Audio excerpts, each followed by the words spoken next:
Fenêtre sur l'emploi et on accueille Jean Pralon. Bonjour Jean. Bonjour. Psychologue, professeur en RH à l'EM Normandie et vous êtes d'une certaine manière un chercheur. Vous examinez, vous étudiez des sujets. Et là, on s'intéresse à un sujet passionnant qui fait écho à un débat précédent qu'on avait fait sur ce plateau sur l'électronisme.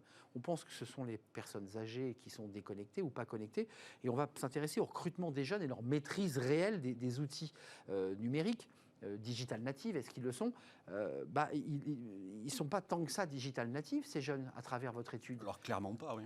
Ça tord le cou, en fait, à l'idée qu'ils surfent, ils maîtrisent. C'est ça l'objet de votre étude. Il y a un vieux fond de l'air en France qui est que les jeunes sont forcément avant-gardistes, plus digitaux, plus techniques, plus écolos aussi que la population en général. Si on voulait rigoler un peu, on se dirait que c'est très Gaston Lagaffe.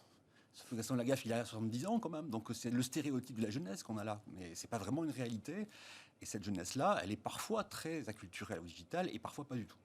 Donc tous les jeunes, pour être bien précis, ne sont pas tous égaux, parce que certains arrivent parfaitement à naviguer, d'autres pas. Qu'est-ce qui les distingue? Parce que globalement, tous les jeunes ont le smartphone. Certains vont réussir à comprendre les mécanismes du recrutement, d'autres pas. Qu'est-ce qui les distingue? Alors d'abord, ce qu'il faut voir, c'est que les mécaniques du recrutement changent. Il y a quelques années, être candidat, c'était lire des offres, faire un beau CV, une belle lettre de motivation, et puis être réactif finalement, avoir une réponse à apporter à une demande. Aujourd'hui, c'est plus ça. Aujourd'hui, les plateformes, ce sont des algorithmes qui vont chercher des candidats pour vous. Ce qui fait que le but du candidat, c'est plus de se faire connaître, c'est de se faire trouver.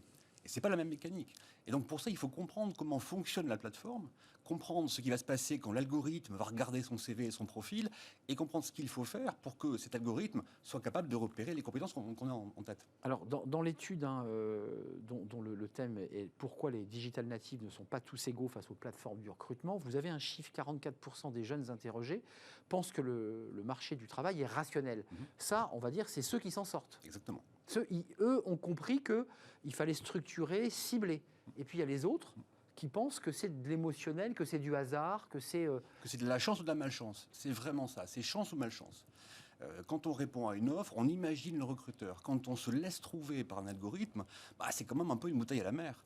Et donc pour ça, il faut croire que derrière, dans la machine et dans le marché du travail, il y a des logiques rationnelles, il y a un décideur qui prend des décisions rationnelles, et que tout ça va s'organiser en fond. Et puis, pour beaucoup de ces jeunes-là, et encore une fois, ce sont des diplômés, ce n'est pas des gens qui sont de bel niveau de qualification, il y en a beaucoup qui imaginent que c'est une affaire de hasard, de chance et de pensée magique, finalement. Et quand vous dites que le marché est irrationnel, enfin, ils pensent que le marché est irrationnel, ça veut dire quoi, finalement? Ça veut dire que le mécanisme qui fait que mes compétences seront connues, reconnues, vues par un recruteur, et donc j'aurai un emploi, ça, c'est pas rationnel, c'est pas logique. C'est que par hasard ou par malchance... Donc, excusez-moi, c'est-à-dire qu'ils ne croient pas au système, ils ne croient pas finalement que quelqu'un au bout du tuyau va vraiment regarder ce qu'ils disent. Je crois que c'est presque pire que ça. C'est de la pensée magique. C'est-à-dire que c'est pas qu'ils ne croient pas que la mécanique va marcher, c'est qu'ils ne l'imaginent même pas. C'est un peu comme, vous savez, on dit souvent, il y a un machin, le mot machin qu'on utilise pour décrire un truc qu'on ne comprend pas très bien. Oui, c'est un machin. Voilà, c'est un machin. Ouais. Et ben, c'est un machin pour l'algorithme. La plateforme, c'est un machin. Donc c'est un truc qui, peut-être, par un enchantement quelconque, va faire que leur profil va être vu, mais par qui, comment, par quoi, pour quelle raison? Mystère. Il y a quand même 20,2% des jeunes Français qui sont éloignés de l'emploi et en même temps, on a une pénurie de main-d'œuvre avec des entreprises qui toutes viennent ici en disant on ne trouve pas, on n'a pas les candidats, qu'est-ce qui se passe? Et pourtant, on a les outils technologiques. Enfin, je veux dire, on a tous les job boards, tout le monde fait des efforts pour mettre une belle annonce, ça ne marche pas bien. Alors, je crois qu'on a un problème de démographie d'abord.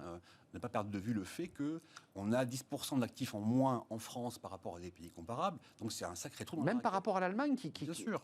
Même par rapport à l'Allemagne. Un trou dans la raquette sur le volume de gens en âge de travailler. Premier problème.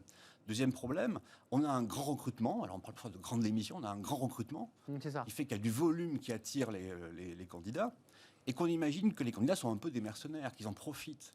Et on présuppose qu'ils sont agiles avec la technologie et que donc, en fait, ils sont très malins, très agiles, très digital natifs, comme on les imagine. Et donc on les surestime, Jean. En fait, c'est un peu ça. Hein. Je crois qu'on les surestime en moyenne. Certains, c'est à juste titre.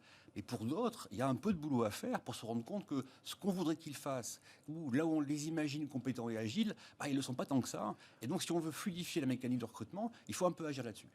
Vous, le conseil que vous donneriez, parce que vous faites une étude, enfin vous faites des constats, une forme de diagnostic, qu'est-ce qu'il faudrait faire? D'avoir une formation un peu plus approfondie en amont, c'est-à-dire une vraie éducation, je dirais, à la fois des job boards. Comment on fait?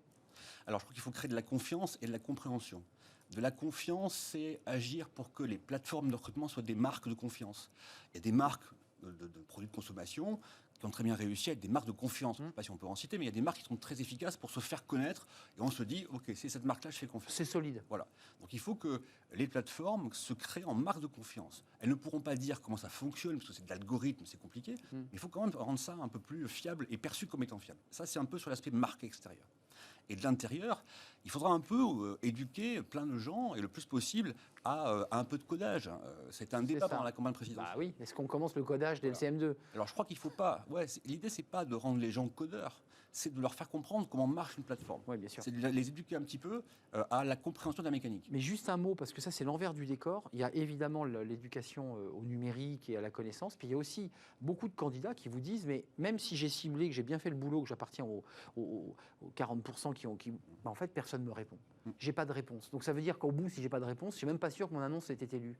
Il y a aussi ce phénomène-là, la manière dont on traite les candidats. Alors dans ça, il y a un truc qui est que beaucoup de recruteurs, et c'est légitime ou normal de leur point de vue, considèrent que tout le monde comprend ce qu'ils font. Tout le monde comprend le recrutement. Et non. Et en fait, non. On pourrait presque se dire que le recrutement, c'est trop compliqué pour les candidats. Et c'est un peu vrai. Le recrutement, ce n'est pas le boulot du candidat, c'est le boulot du recruteur. Et donc, il y a un travail à faire pour rendre plus flexible et plus visible les pratiques de recrutement.